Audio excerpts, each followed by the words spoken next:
नमस्कार, मैं हूं आपके साथ अमन त्रिपाठी। आप देख रहे हैं इंडिया वॉइस। वक्त हो चला है देवभूमि समाचार का। उत्तराखंड में एक बार फिर 4 धामों में से एक केदारनाथ मंदिर चर्चाओं का विषय बना हुआ है। मंदिर का रखरखाव करने वाली बीकेटीसी संस्था फिर से विपक्ष के सवालों के घेरे में आ गई है। दरअसल बीकेटीसी ने केदारनाथ मंदिर में गर्भगृह में वीडियोग्राफी और फोटोग्राफी न करने के आदेश को पारित किया था, जिसको लेकर मंदिर समिति में मंदिर के आसपास बोर्ड के माध्यम से भी लोगों को जानकारी दी गई थी। लेकिन कुछ दिनों बाद ही इस आदेश को तोड़ दिया गया, जिसको अब कांग्रेस के नेता बीकेटीसी की कार्यशैली पर सवाल उठा रहे हैं। वीडियो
ये जिम्मेदारी है।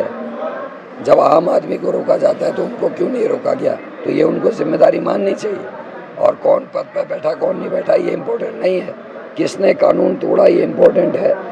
खुद बीकेटीसी के जो अध्यक्ष है वो खुद सोने की परत चढ़े हुए तांबे के आगे खड़े होके गुणगान करते हुए हमने देखे हैं कैसे कैमरा अंदर गया गर्भगृह में। और प्रधानमंत्री के संग जब वो अंदर थे 5 कैमरे अंदर गए थे, वो कैसे गए इस बात का जवाब देना चाहिए। पहले क्या हुआ पहले क्या नहीं हुआ इस पर कोई बात नहीं होनी चाहिए, जो गलत हुआ उस पर उनको स्पष्टीकरण देना चाहिए। टेम्पल कमेटी ने स्पष्ट रूप से वहाँ आदेश किए थे, वहाँ पर बोर्ड लगाया था कि मंदिर के अंदर और मंदिर के प्रांगण में कोई भी फोटोग्राफी वीडियोग्राफी वर्जित है।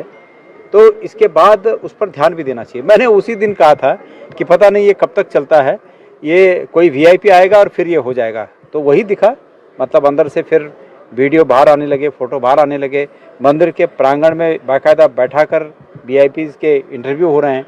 तो मैं समझता हूँ कि प्रदेश में कुछ भी ठीक ठाक नहीं है।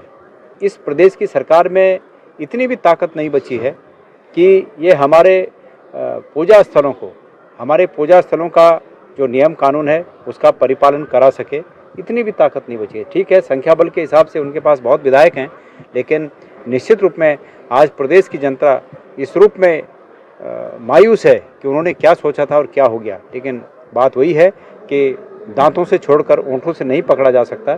जनता वही मुश्किल आज झेल रही है। कांग्रेस अनुशासन को लेकर मंदिर समिति को कोस रही है, तो वहीं दूसरी तरफ बीजेपी नेता सरकार और मंदिर समिति के नियमों का बचाव करते हुए नजर आ रहे हैं और कांग्रेस नेताओं को ही नसीहत देते हुए अपने गिरेबान में झांकने की सलाह दे रही है।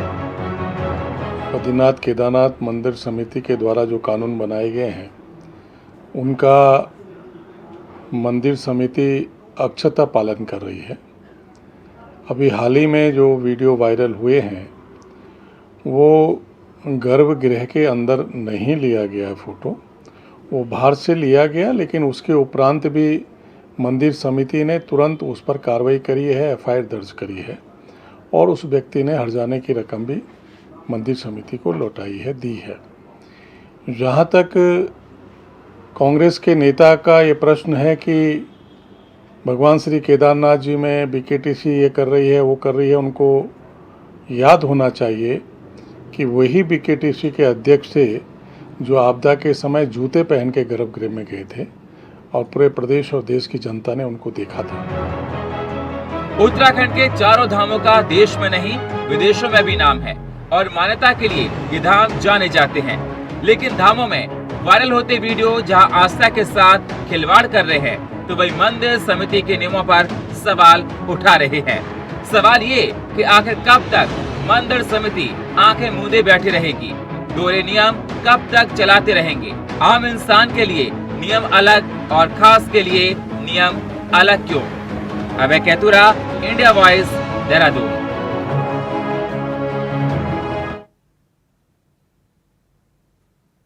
दो 2024 के लोकसभा चुनाव को लेकर दिल्ली में बीजेपी की महत्वपूर्ण बैठक होने जा रही है। 25 जुलाई को होने वाली बैठक में उत्तराखंड के मुख्यमंत्री पुष्कर सिंह धामी शामिल होंगे। साथ ही बीजेपी के प्रदेश अध्यक्ष महेंद्र भट्ट की माने तो अभी तक जिस तरह से महाजनसंपर्क अभियान चला है उसके बारे में चर्चा की जाएगी और किस तरह से आगामी कार्यक्रम को करना है इस पर भी चर्चा होगी।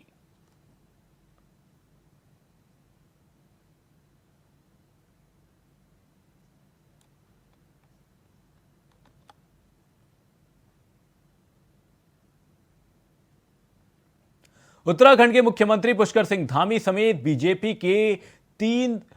के सांसद 3 दिवसीय दौरे पर दिल्ली हैं। इस दौरान मुख्यमंत्री धामी ने उत्तराखंड के अलग अलग मुद्दों पर गृह मंत्री अमित शाह समेत कई केंद्रीय गृह मंत्री से मुलाकात भी करते नजर आ रहे हैं। लेकिन कांग्रेस प्रदेश अध्यक्ष करण माहरा ने मुख्यमंत्री और सांसदों के दौरे को राज्य में उनकी विफलता का कारण बताया है। उन्होंने कहा कि प्रदेश में बारिश के कारण सड़कें बाधित हैं, बाढ़, जगह जगह भूस्खलन से सभी मूलभूत सुविधाएं पस्त हैं। करण माहरा की माने तो राज्य की इन्हीं मुद्दों पर मुख्यमंत्री समेत तमाम मंत्रियों को दिल्ली तलब किया गया है। आपको बता दें, दिल्ली के दौरे पर इस वक्त सीएम पुष्कर सिंह धामी साथ ही कई और लोग भी उनके साथ दिल्ली दौरे पर पहुंचे हैं। सीएम के दौरे पर कांग्रेस का तंज देखने को मिला है, जहां पर कांग्रेस की ओर से यह तंज कसा गया कि प्रदेश के मुद्दों पर सरकार फेल है। वहीं फेलियर के कारण ही सरकार को दिल्ली के लिए तलब किया गया है।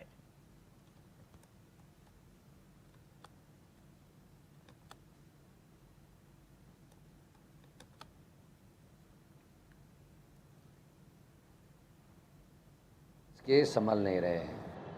मंत्रियों के नियंत्रण में अधिकारी नहीं और अधिकारियों और मंत्री जो है मुख्यमंत्री के नियंत्रण में नहीं है। प्रदेश अध्यक्ष का हिसाब किताब कुछ अलग ही चल रहा, तो निश्चित ही दिल्ली बुलाया गया होगा। अभी जो 17 लोग मरे चमोली में, उसमें वो दूसरे दिन पहुंचते हैं, जबकि उनका वो गृह क्षेत्र है, उनका वो वहाँ के विधायक रहे हैं और वो 17 लोगों की मृत्यु के बाद भी वहाँ शाम तक, रात तक नहीं पहुँचते। जबकि मैं 4 बजे पुलिस लाइन से छोड़ा गया, उसके बाद मैं 9:30 बजे वहाँ पहुँच गया था गोपेश्वर। तो वो भी जा सकते थे, ऑल वेदर रूट की तारीफ भी करते हैं, लेकिन वो नहीं गए। और आज पता चला है गोपेश्वर की पूरी एक सड़क बह गई है। तो हालात बहुत ख़राब हैं। प्रदेश में स्थितियाँ सामान्य नहीं है। एक तरफ बाढ़ आई हुई है, पहाड़ में सड़कें टूटी हुई हैं, वो बोल्डर्स गिरने से करीब 27-28 लोगों की मृत्यु हो गई है। तो स्थितियाँ बहुत नाजुक हैं। अस्पतालों में डॉक्टर नहीं हैं, जो इस समय बीमारियाँ फैल रही हैं, दिक्कत आ रही है, अस्पतालों में पूरे डॉक्टर्स नहीं हैं। देहरादून में समान नागरिक संहिता लागू किए जाने और ड्राफ्ट फाइनल होने संबंधी कई बिंदुओं को लेकर मुख्यमंत्री पुष्कर सिंह धामी ने कल गृह मंत्री अमित शाह से मुलाकात की थी। बता दें कि गृह मंत्री अमित शाह से हुई मुलाकात को लेकर बीजेपी प्रदेश अध्यक्ष महेंद्र भट्ट का कहना है कि समान नागरिक संहिता को लेकर प्रदेश सरकार ने जो वादा किया था उसके अनुरूप ड्राफ्ट तैयार हो रहा है। जैसे ही ड्राफ्ट सरकार को प्राप्त होगा, सरकार अध्यादेश के माध्यम से या फिर विधानसभा में कानून लाकर इसे उत्तराखंड में लागू कर देगी।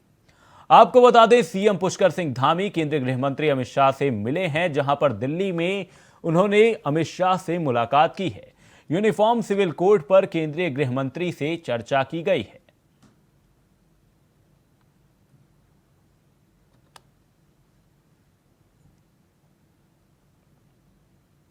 गृह मंत्री से मिले हैं तो स्वाभाविक रूप से, निश्चित रूप से इसी में चर्चा भी हुई होगी और उस संदर्भ में जो हमारी कमेटी है उसकी रिपोर्ट अभी आनी शेष है। जैसी वो रिपोर्ट आएगी उस संदर्भ में तत्कालिक जो वैधानिक चीज़ें हैं उसकी चर्चा करते हुए उसको हम चाहे अध्यादेश के रूप में लाएं, चाहे विधानसभा के अंदर उसको पारित करते हुए कानून के साथ और समान नागरिक संहिता उत्तराखंड में लागू हो, यहाँ की जनता की अपेक्षा है और हमारे मुख्यमंत्री दिशा में प्रयासरत है। खबरों के सिलसिले में वक्त है एक छोटे से ब्रेक का। ब्रेक के उस पार खबरों का सिलसिला रहेगा जारी। ब्रेक के बाद एक बार फिर से आप सभी का स्वागत है। इंडिया वॉइस में आप देख रहे हैं देवभूमि समाचार।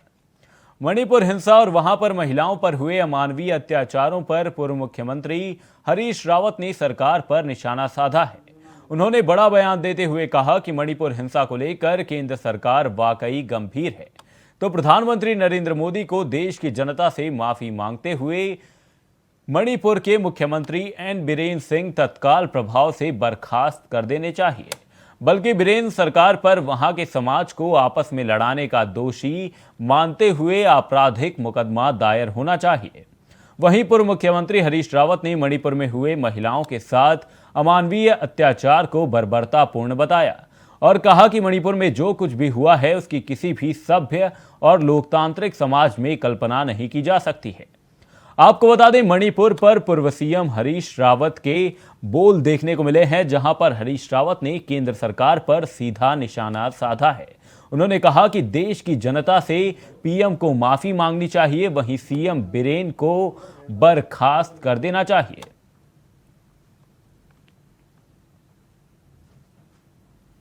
बहुत ही अत्यधिक बर्बर ये किसी सभ्य समाज में, किसी लोकतांत्रिक समाज में इसकी कल्पना नहीं की जा सकती जो हुआ। और ये वहाँ की सरकार ने वोट की राजनीति के लिए, क्योंकि आप वहाँ अपना एक ऐसा अलायंस वोटर्स के साथ बनाना चाहते हैं जिसमें हमेशा वहाँ भाजपा जीत करके आ सके, उसके लिए आपने दो समुदायों को लड़ा दिया। जिस तरीके से देश में करते हैं उसी तरीके से वहाँ भी कुकीज़ और मैतेई को आपस में लड़ा दिया और उसके लिए ये सारा वो हुआ है। और यदि मोदी अब भी गंभीर है तो देश से, मोदी जी गंभीर हैं, देश से माफ़ी मांगते हुए वहाँ की सरकार को फौरन बर्खास्त करना चाहिए, बल्कि बीरेन सिंह सरकार के ऊपर वहाँ के समाज को, लोगों को लड़ाने के लिए आपराधिक मुकदमा दायर होना चाहिए।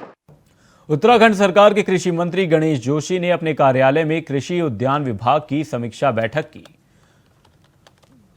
आपको बता दें, इस बैठक में कृषि मंत्री गणेश जोशी ने अपने कार्यालय में कृषि उद्यान विभाग की समीक्षा बैठक की, जिस दौरान बारिश से किसानों को हो रहे नुकसान की जानकारी ली। बता दें कि बैठक के दौरान कृषि मंत्री जोशी ने कहा कि प्रदेश में आई आपदा से किसानों को भारी नुकसान हुआ है, जिसकी जानकारी हम लगातार ले रहे हैं। मैं खुद हरिद्वार जिले का निरीक्षण करके आया हूं, जहां पर 35 गांव का हमने दौरा किया और वहां पर हुए तमाम नुकसान की जानकारी ली। इसके साथ ही मंत्री जोशी ने यह भी कहा कि उत्तराखंड सरकार हमेशा से किसानों के हित में काम कर रही है और आपदा से जो भी नुकसान हुआ है उसकी भरपाई के लिए हर संभव प्रयास किए जाएंगे। आपको बता दें, कृषि मंत्री गणेश जोशी ने समीक्षा बैठक की, जहां पर उद्यान विभाग की समीक्षा की गई, बारिश से हुए नुकसान की भी जानकारी ली गई। साथ ही अधिकारियों को जरूरी दिशा निर्देश इस बैठक के मौके पर दिए गए। बातचीत हुई है, किसानों के हित में जो बेहतर होगा वो किया जाएगा, क्योंकि हरिद्वार जिले में जहां फसल का नुकसान बारिश से हुआ है, तो वहीं जब मैंने मौके पर देखा फैक्ट्रियों का जो केमिकल सिडकुल व शुगर फैक्ट्री, उससे पूरा फसल जल गई है। मैंने डीएम हरिद्वार को निश्चित किया है कि उसकी भी पॉल्यूशन से जांच कराई जाए। तो हमारी सरकार इस संकट की घड़ी में किसानों के साथ में है। अगर उनके चाहे बिजली की बिल की बात हो, चाहे सिंचाई बिल की बात हो, चाहे ऋण में इंटरेस्ट की करने की बात हो, सब विषयों में से बातचीत हुई है और सरकार उस काम को करेगी, इनकी मदद करेगी। बीजेपी प्रदेश भर के किसानों को लुभाने के लिए किसान समृद्धि केंद्र खोलने जा रही है। हालांकि देश के प्रधानमंत्री नरेंद्र मोदी ने इसकी शुरुआत बीते साल अक्टूबर में ही कर दी थी। इसको लेकर बीजेपी के प्रदेश अध्यक्ष महेंद्र भट्ट ने प्रदेश में खुलने जा रहे किसान समृद्धि केंद्रों के बारे में मीडिया से बातचीत की और बताया कि देश भर में 1,25,000 किसान समृद्धि केंद्र खुलने जा रहे हैं। इनमें उत्तराखंड में ही 5 से 6 किसान समृद्धि केंद्र खुलने जा रहे हैं ताकि किसानों को समृद्ध बनाया जा सके। बता दें कि आगामी 27 जुलाई से प्रदेश भर में इसकी शुरुआत हो जाएगी। वहीं किसान समृद्धि केंद्र खुलने के साथ ही प्रदेश भर के तमाम किसानों को किसान सम्मान निधि भी दी जाएगी। वहीं इसको लेकर कांग्रेस ने सरकार पर निशाना साधा है। आपको बता दें, बीजेपी किसान समृद्धि केंद्र खोलने जा रही है। वहीं उत्तराखंड में 5 से 6 किसान समृद्धि केंद्र खोले जाएंगे। किसान समृद्धि केंद्र पूरे देश के अंदर 1,25,000 खुलेंगे। हमारे राज्य में 5 से 6 केंद्र इस रूप में खुलेंगे। ये केंद्र जहां सस्ते मूल्य पर खाद और ख़ास तौर पर जैविक कृषि को बढ़ावा देने के उद्देश्य से खादों का वितरण करेगा। अनेकों जो संयंत्र हैं कृषि संबंधित, उनके संदर्भ विषय आएगा। दवा है, आपका किसान से जुड़ी हुई वैज्ञानिक जानकारी है, ये सारे उस केंद्र पर उपलब्ध होंगे। तो ये किसान की आय दोगुना करने की दृष्टि से बहुत बड़ा एक योजना पूरे देश के अंदर चलेगी। और 27 तारीख को उसी दिन प्रधानमंत्री जी जो हमारी 14वीं किस्त किसानों को जो 2,000 रुपया दी जाती है वो भी दी जाएगी। और इस प्रकार के कार्यक्रम की पूरी जानकारी इस रूप में आएगी। केवल 2024 के चुनाव को देखकर ये निर्णय लिया गया है। किसान सम्मान निधि से किसानों का कोई भला होने वाला नहीं है। खैरात नहीं मांग रहे किसान। 700 किसान आंदोलन में मारे गए। 5 के आसपास किसानों को एक मंत्री के पुत्र ने अपनी गाड़ी से दबा दिया। और पूरा अगर मैं अपने स्टेट की बात कर दूं, हरिद्वार के पूरे किसान इस समय बाढ़ से प्रभावित हैं। कोई मुआवजा, कोई राहत उनको नहीं प्रदान की गई है। सिंचाई विभाग ने तो यहाँ तक हद कर दी, जो बंदे बनाए गए थे ताकि गाँव में बाढ़ ना आए, वो बंदों की रिपेयर पिछले 6 सालों में नहीं हो पाई। और इसी के कारण ये बड़ी बाढ़ आई है जो 50 सालों के बाद आई है। तो किसानों की आय दुगना कहना आसान है।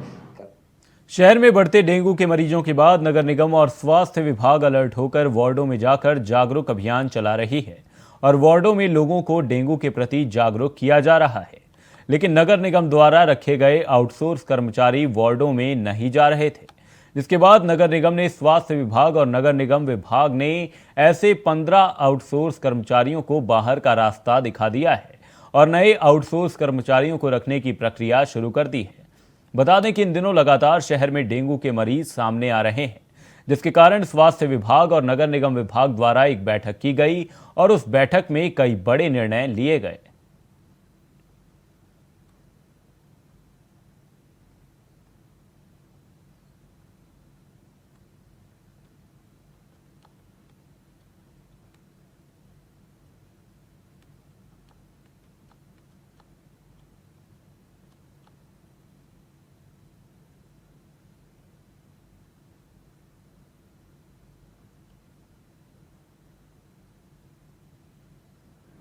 देखिए, वर्तमान में हम लोगों ने जो डेंगू की जो कार्य योजना है उसमें हम लोगों को NHM की तरफ से भी, सीएमओ साहब की तरफ से 20 वॉलंटियर्स रखने की जो है वो कहा गया था, जिसके सापेक्ष मुझे हम लोगों ने जो जिला मलेरिया अधिकारी उनके द्वारा जो सूची उपलब्ध कराई गई थी उसमें 20 वॉलंटियर्स को कार्य पर रखा गया था, जो घर घर जाके सोर्स रिडक्शन और लोगों को एजुकेट करने का कार्य करता था। परंतु हम लोगों के द्वारा जो इंस्पेक्शन किया गया तो उसमें देखा गया कि उसमें से 10-15 वॉलंटियर्स ऐसे हैं जो कि या तो टर्न अप नहीं हो रहे हैं या फिर जो है कार्य करने में दक्ष नहीं है, तो उनको हटाते हुए जो उनके रिप्लेसमेंट किया जाएगा। कर्णप्रयाग में रविवार को मूसलाधार बारिश के चलते गौचर भट्टनगर के पास सड़क का पुश्ता टूटने से 5 गाड़ियां खेतों में गिर गई, जिस वजह से लोगों की फसलों को भी नुकसान हुआ। तो वहीं एक बार फिर कर्णप्रयाग बाबा आश्रम के पास पहाड़ी टूटने से नेशनल हाईवे बंद हो गया है, जिससे लोगों को परेशानी का सामना करना पड़ रहा है।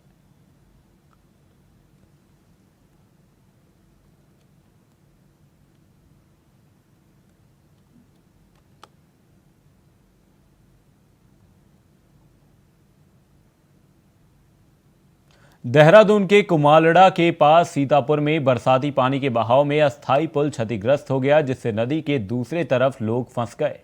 मदद के लिए पुलिस को फोन किया गया, जिसके बाद रेस्क्यू बचाव कार्य के लिए एसडीआरएफ की टीम पहुंची और रोप बनाकर उफनती नदी के उस पार पहुंचे 100 लोगों को सुरक्षित रेस्क्यू किया गया।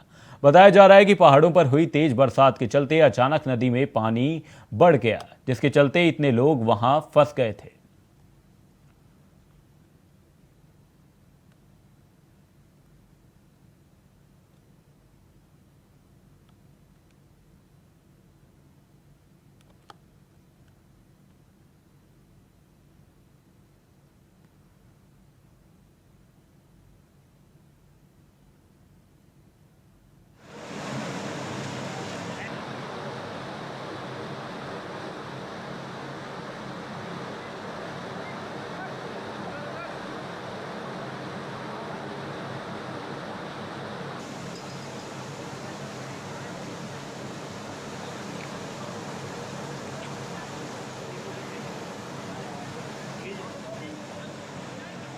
तो आप देख सकते हैं किस तरीके से एसडीआरएफ की टीम लोगों को रेस्क्यू करते हुए नजर आ रही है। तेज बारिश के चलते नदी में पानी बढ़ गया, जिसके चलते पानी के बहाव में अस्थायी पुल क्षतिग्रस्त हो गया, जिसके बाद 100 लोगों का रेस्क्यू किया गया।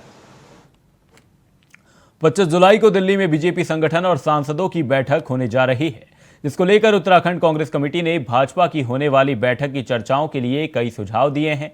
साथ ही अंकिता भंडारी में वीवीआईपी का नाम उजागर करना, प्रदेश में बढ़ती बेरोजगारी और भर्ती घोटाले में सीबीआई जांच के साथ साथ उत्तराखंड के विकास मॉडल के प्लान पर भी चर्चा करने की सलाह दी गई है।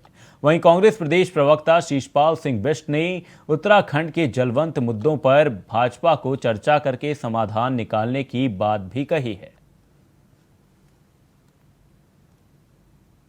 मुंबई में बैठक करे, ये भारतीय जनता पार्टी का अंदरूनी मामला भी है और विशेषाधिकार भी है, लेकिन वो जो भी बैठक करे उसमें राज्य हित के जो मुद्दे हैं, यहाँ पर बेरोजगारों पर लाठियां क्यों भांजी गई, बेरोजगारों के पेपर लीक प्रकरण में सीबीआई जांच क्यों नहीं हो रही है, बेटी अंकिता भंडारी प्रकरण में वीआईपी का नाम सामने क्यों नहीं आ रहा है, वीआईपी के नाम पर लिपापोती क्यों हो रही है, इन सब सवालों के जवाब भी वहां पर मिलने चाहिए। और जो डबल इंजन की बात राज्य में आप करते हैं, वो डबल इंजन उत्तराखंड की धरती पे क्यों नहीं उतर रहा है। फिलहाल के लिए देवभूमि समाचार में सिर्फ इतना ही। देश और दुनिया से जुड़ी तमाम बड़ी खबरों के लिए देखते रहिए इंडिया वॉइस। धन्यवाद।